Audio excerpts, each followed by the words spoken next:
ಎಲ್ಲರಿಗೂ ನಮಸ್ಕಾರ.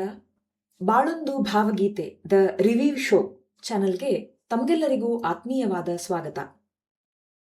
ಜೀವನದ ಪ್ರತಿ ಕಥೆಯಲ್ಲೂ ಒಂದು ಭಾವವಿರುತ್ತೆ, ಒಂದು ಅರ್ಥವಿರುತ್ತೆ.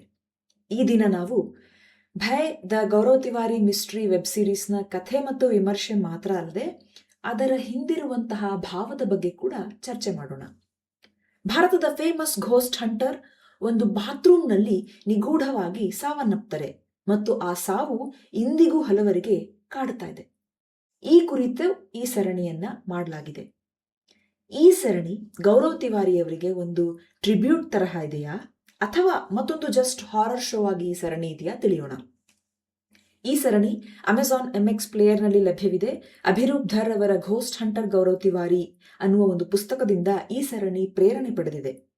ಕರಣ್ ಮತ್ತು ಕಲ್ಕಿಯವರು ಮುಖ್ಯ ಭೂಮಿಕೆಯಲ್ಲಿದ್ದಾರೆ. ರಾಬಿ ಗ್ರೇವಾಲ್ ಅವರ ನಿರ್ದೇಶನದ ಈ ಸೀರೀಸ್ನಲ್ಲಿ ಒಟ್ಟು 8 ಎಪಿಸೋಡ್ಗಳಿವೆ. ಮೊದಲನೇ ಎಪಿಸೋಡ್ನಲ್ಲಿ ಯಾರು ಈ ಗೌರವ್ ತಿವಾರಿ, ಈ ಒಂದು ಪರ್ಟಿಕ್ಯುಲರ್ ಘೋಸ್ಟ್ ಇನ್ವೆಸ್ಟಿಗೇಷನ್ ಪ್ರೊಫೆಷನ್ಗೆ ಬರಲು ಯಾವ ಯಾವ ಘಟನೆಗಳು ಕಾರಣ ಆದವು, ಮೂಲತಃ ಅವರು ಏನಾಗಲು ಬಯಸಿದ್ರು ಮತ್ತು ಈ ಹಾದಿ ಅವರು ಹೇಗೆ ತುಳಿದ್ರು ಎನ್ನೋ ಕುರಿತು ಒಂದು ಡೀಟೇಲ್ಡ್ ಪ್ಲಾಟ್ ಸೆಟ್ಟಿಂಗ್ ಇರೋದ್ರಿಂದ ಮೊದಲ ಎಪಿಸೋಡ್ ಲೆಂದಿಯಾಗಿ 53 ನಿಮಿಷ ಇದೆ. ಇತರೆ 7 ಎಪಿಸೋಡ್ಗಳು 25ರಿಂದ 35 ನಿಮಿಷದವರೆಗಿದ್ದಾವೆ. ಒಟ್ಟು 265 ನಿಮಿಷ ಅಂದರೆ ಸುಮಾರು 4.5 ಗಂಟೆ ಈ ಒಟ್ಟು ಸೀರೀಸ್ ತೆಗೆದುಕೊಳ್ಳುತ್ತೆ. ಈಗ ಮೊದಲಿಗೆ ಗೌರವ್ ತಿವಾರಿ ಹಾಗಾದ್ರೆ ಯಾರು? ಇವರೊಬ್ಬ paranormal investigator, IPS Indian paranormal ಸೊಸೈಟಿಯನ್ನ ಹುಟ್ಟು ಹಾಕಿದಂತಹ ವ್ಯಕ್ತಿ. 7 ಜುಲೈ 2016ರಂದು ಇವರ ಮನೆಯ ಬಾತ್ರೂಮ್ನಲ್ಲಿ ಇವರು ಆತ್ಮಹತ್ಯೆ ಮಾಡಿಕೊಂಡಿರೋದು ತಿಳಿದು ಬರುತ್ತೆ. ಆತ್ಮಹತ್ಯೆ ಅನ್ನೋದು ಅಸ್ವಾಭಾವಿಕ ಮರಣವಾದ ಕಾರಣ ಪೊಲೀಸ್ ಇನ್ವೆಸ್ಟಿಗೇಷನ್ ಆಗುತ್ತೆ. ಇನ್ವೆಸ್ಟಿಗೇಷನ್ನಲ್ಲಿ ಸಹ ಇವತ್ತಿನವರೆಗೂ ಇದೊಂದು ಆತ್ಮಹತ್ಯೆಯ ಪ್ರಕರಣವಾಗಿಯೇ ಉಳಿದಿದೆ. ಆದರೆ ಇವರ ಕುಟುಂಬದವರು, ಕಲೀಗ್ಸ್, ಮಿತ್ರರು, ಒಟ್ಟಾರೆಯಾಗಿ ಇವರ ಆಪ್ತ ವಲಯ ಹೇಳೋದು ಬೇರೆನೇ ಇದೆ. ಡಿಪ್ರೆಷನ್ನಿಂದಾಗಿ ಅಥವಾ ಫೈನಾನ್ಷಿಯಲ್ ಕ್ರೈಸಿಸ್ನಿಂದಾಗಿ ಗೌರವ್ ಪ್ರಾಣ ಕಳ್ಕೊಂಡಿಲ್ಲ, ಅಷ್ಟೊಂದು ದುರ್ಬಲ ಹೃದಯಿ ತಿವಾರಿಯವರಾಗಿರ್ಲಿಲ್ಲ ಅನ್ನೋದು ಇವರೆಲ್ಲರ ಅಂಬೋಣ. ಇದ್ರ ಹಿಂದೆ ನಿಗೂಢವಾದ, ನಮಗೆ ತಿಳಿಯದ ಇನ್ನೇನೋ ಇದೆ ಎನ್ನುವುದೇ ಇವರೆಲ್ಲರ ಒಟ್ಟಾರೆಯಾದ ಅಭಿಮತ. ಹಾಗಾದ್ರೆ ನಿಜ ಏನು? ಯಾವುದೇ ರೀತಿಯ ಸ್ಪಾಯ್ಲರ್ ಅಲರ್ಟ್ ನಾನಿಲ್ಲಿ ಕೊಡೋದಿಲ್ಲ. ಆತ್ಮ, ದೆವ್ವ ಇವುಗಳನ್ನ ಇನ್ವೆಸ್ಟಿಗೇಟ್ ಮಾಡಿ ಅವುಗಳ ಕೊನೆಯ ಪೂರೈಸದ ಆಸೆ ಏನಾದ್ರೂ ಇದ್ರೆ ಅದನ್ನ ತಿಳಿದುಕೊಂಡು ಆ ಆತ್ಮಗಳಿಗೆ ಮುಕ್ತಿ ಕೊಡಿಸುವ ಕೆಲಸವನ್ನ ಗೌರವ್ ಅವರು ಮಾಡ್ತಾ ಇರ್ತಾರೆ. ಹಾಗಂತ ಇವರೊಬ್ಬ ಎಕ್ಸಾರ್ಸಿಸ್ಟ್ ಅಂದ್ರೆ ಭೂತ ಬಿಡಿಸುವ ಮಾಂತ್ರಿಕ ಅಲ್ಲ. ಕೆಲವೊಂದು ಇನ್ಸ್ಟ್ರೂಮೆಂಟ್ಸ್ಗಳನ್ನ ಬಳಸಿಕೊಂಡು ಆ ಆತ್ಮಗಳ ಇರುವನ್ನ ಖಚಿತಪಡಿಸಿಕೊಂಡು ಅವುಗಳಿಂದ ಎಫೆಕ್ಟ್ ಆಗಿರುವ ಕುಟುಂಬದವರು ಸಂಪರ್ಕಿಸಿದಾಗ ಮಾತ್ರ ಕುಟುಂಬದ ಸಹಮತ ಪಡೆದು ವಿಶ್ವಾಸ ಗಳಿಸಿ ಮೆಥಾಡಿಕಲ್ ಆಗಿ ಅವರು ಈ ಇನ್ವೆಸ್ಟಿಗೇಷನ್ ಕೆಲಸವನ್ನ ಮಾಡ್ತಾ ಇರ್ತಾರೆ. ಅವರು ಒಟ್ಟು ಈ ರೀತಿಯ 6,000 ಕೇಸ್ಗಳನ್ನ ಸಾಲ್ವ್ ಮಾಡಿದ್ದಾರೆ ಎನ್ನುವುದು ಪ್ರಚಲಿತವಿರುವಂತಹ ವಿದ್ಯಮಾನ. ಅಂತಹ ಒಬ್ಬ ವ್ಯಕ್ತಿ ಯಾರಿಗೂ ಏನನ್ನು ರಿವೀಲ್ ಮಾಡದೆ ಒಮ್ಮೆಲೆ ಮಿಸ್ಟೀರಿಯಸ್ ಸರ್ಕಾಮ್ಸ್ಟೆನ್ಸಸ್ನಲ್ಲಿ ಅವರು ಪ್ರಾಣ ಕಳ್ಕೊಂಡ್ರು ಅಥವಾ ಆತ್ಮಹತ್ಯೆ ಮಾಡಿಕೊಂಡ್ರು ಅಂದ್ರೆ ನಂಬೋದು ಅಸಾಧ್ಯ ಅಲ್ವಾ? ಈ ಸರಣಿಯಲ್ಲಿ ನಿಮಗೆ ಇದರ ಉತ್ತರ ಸಿಗತ್ತಾ? ಒಂದು ಕಾಂಕ್ರೀಟ್ ಸೊಲ್ಯೂಷನ್ ಅಥವಾ ಇದು ಹೀಗೇ ಆಗಿರಬಹುದು ಅಂತಲ್ಲ, ಆದರೆ ಏನಾಗಿರಬಹುದು ಎನ್ನುವ ಸಾಧ್ಯತೆಗಳ ಕುರಿತು ಈ ಸೀರೀಸ್ನಲ್ಲಿ ಚೊಕ್ಕವಾಗಿ ತೋರಿಸಿದ್ದಾರೆ. ಗೌರವ್ ತಿವಾರಿ ಅವರು ಯಾವಾಗಲೂ ಬಳಸ್ತಿದ್ದಂತಹ ಕೆಲವೊಂದು ಪಂಚಿಂಗ್ ಲೈನ್ಸ್ಗಳು ನಿಮಗೆ ಸೀರೀಸ್ನ ಕೊನೆಯವರೆಗೂ ನೋಡಿದಾಗ ಬಾಯ್ಪಾಠ ಆಗುವಷ್ಟು ರಿಪೀಟ್ ಆಗಿದ್ದಾವೆ. ಜಾನೋಗೆ ನಹಿ ತೋ ಮಾನೋಗೆ ಕೇಸೆ, ತಿಳಿದುಕೊಂಡಿಲ್ಲ ಅಂದ್ರೆ ನಂಬ್ತೀಯ ಹೇಗೆ, ನಾಲೆಜ್ ಕ್ಯಾನ್ಸಲ್ಸ್ ಫಿಯರ್, ಜ್ಞಾನ ಭಯವನ್ನ ಹೊಡೆದುಹಾಕುತ್ತೆ. ಈ ನಾಲೆಜ್ ಕ್ಯಾನ್ಸಲ್ಸ್ ಫಿಯರ್ನಿಂದ ವರ್ಷಗಳು ಕಳೆದ ಹಾಗೆ ತಿವಾರಿಯವರು ನಾಲೆಜ್ ಕ್ರಿಯೇಟ್ಸ್ ಫಿಯರ್ ಅಂತ ಹೇಳ್ತಾರೆ. ಈ ನಾಲೆಜ್ ಕ್ಯಾನ್ಸಲ್ಸ್ ಫಿಯರ್ನಿಂದ ನಾಲೆಜ್ ಕ್ರಿಯೇಟ್ಸ್ ಫಿಯರ್ ವರೆಗೆ ಏನಾಯಿತು, ಏನಾಗಿರಬಹುದು? ಈ ಟ್ರಾನ್ಸ್ಫಾರ್ಮೇಶನ್ನ ಹಿಂದೆನೇ ಅವರ ಸಾವಿನ ರಹಸ್ಯ ಅಡಗಿರಬಹುದಾ?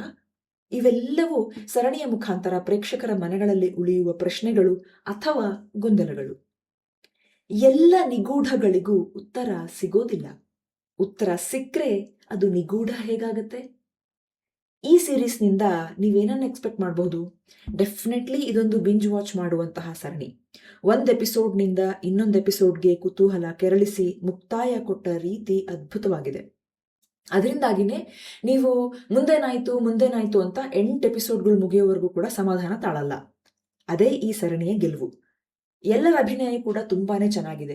ಗೌರವ್ ಅವರ ಪಾತ್ರ ಮಾಡಿರುವ ಕರಣ್ ಅವರಿರಬಹುದು, ಜರ್ನಲಿಸ್ಟ್ನ ಪಾತ್ರ ಮಾಡಿದಂತಹ ಕಲ್ಕಿ ಅವರಿರಬಹುದು, ಅವರ ಕುಟುಂಬದ ಪಾತ್ರಗಳು, ಸ್ನೇಹಿತರು, ಸಹೋದ್ಯೋಗಿಗಳು ಎಲ್ಲರೂ ಕೂಡ ತುಂಬಾ ಚೆನ್ನಾಗಿ ಅಭಿನಯಿಸಿದ್ದಾರೆ.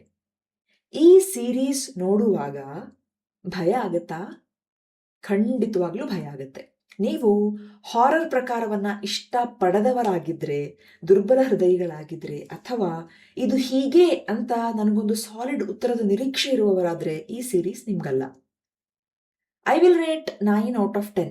ಎಲ್ಲರ ಅಭಿನಯ, ನಿರ್ದೇಶನ, ಪಾತ್ರ ಸೃಷ್ಟಿ, ಕುತೂಹಲ ಕೆರಳಿಸಿದ ರೀತಿ, ಪರದೆಯ ಮೇಲಿನ ಕತ್ತಲ ಬೆಳಕಿನ ಆಟ, ಈ ಎಲ್ಲ ನನಗಿಷ್ಟ ಆಯಿತು. ಒಂದೊಳ್ಳೆ ಥ್ರಿಲ್ಲಿಂಗ್ ಎಕ್ಸ್ಪೀರಿಯನ್ಸ್ಗಾಗಿ ಈ ಸೀರೀಸನ್ನು ಖಂಡಿತವಾಗ್ಲೂ ನೀವು ನೋಡಬಹುದು. You will be hook to your seats for 4.5 hours. ಆ ಆತ್ಮದಿಂದ ತೊಂದರೆಗೊಳಗಾದವರಿಗೆ ಏನಾದರೂ ಆಗ್ಬಿಡುತ್ತಾ? ಅದನ್ನು ಸರಿಪಡಿಸಲು ಹೋದ ಇವರಿಗೇನಾದರೂ ಆಗ್ಬಿಡುತ್ತಾ? ಈ ಕ್ಯೂರಿಯಾಸಿಟಿ, ಸಸ್ಪೆನ್ಸ್ ನಿಮ್ಮನ್ನ ಕೊನೆಯವರೆಗೂ ನೋಡೋ ಹಾಗೆ ಮಾಡುತ್ತೆ. ಈ ಪ್ಯಾರಾನಾರ್ಮಲ್ ಆಕ್ಟಿವಿಟೀಸ್ ಅನ್ನ ನಂಬಬೇಕಾ ನಂಬಬಾರ್ದಾ, ನಿಜಾನ ಸುಳ್ಳ, ಇದೆಲ್ಲ ಅವರವರ ನಂಬಿಕೆ. ಆದ್ರೆ ಈ ರೀತಿಯ ತೊಂದರೆಗೆ ಸಿಲುಕಿಕೊಂಡವರ ನೋವು, ಸಂಕಟ, ಅವರ ಮನೆಯವರ ತೊಳಲಾಟ, ಹೇಗಾದ್ರೂ ಈ ಪರಿಸ್ಥಿತಿಯಿಂದ ಆಚೆ ಬಂದ್ರೆ ಸಾಕಪ್ಪ ಎನ್ನುವಂತಹ ಹಪಹಪಿಯ ಭಾವ ಇದೆಯಲ್ಲ, ಅದೆಲ್ಲನೂ ನಿಜ. ಅವರ ನೋವನ್ನ ಕಡಿಮೆ ಮಾಡಲು ಹೊರಟ ತಂಡದ ಧೈರ್ಯ, ಅವರ ಹೋರಾಟ, ಅದು ಕೂಡ ನಿಜ.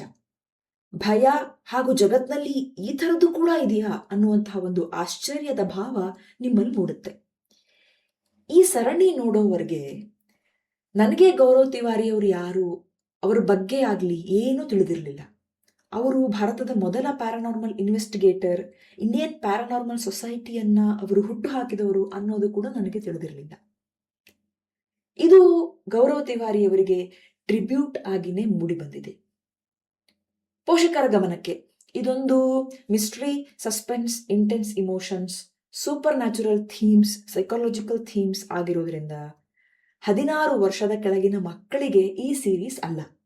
ಇವನ್ ಸರ್ಟಿಫಿಕೇಟ್ ಕೂಡ 16+ ಅಂತಾನೆ ಇದೆ. ಆದ್ರಿಂದ ಮಕ್ಕಳಿಗೆ ಈ ಸೀರೀಸ್ ತೋರಿಸೋದು ಸೂಕ್ತವಲ್ಲ. ನೀವು ಒಮ್ಮೆ ನೋಡಿ, you will love it. IMDb rating 8.4 ಇದೆ ಔಟ್ ಆಫ್ 10.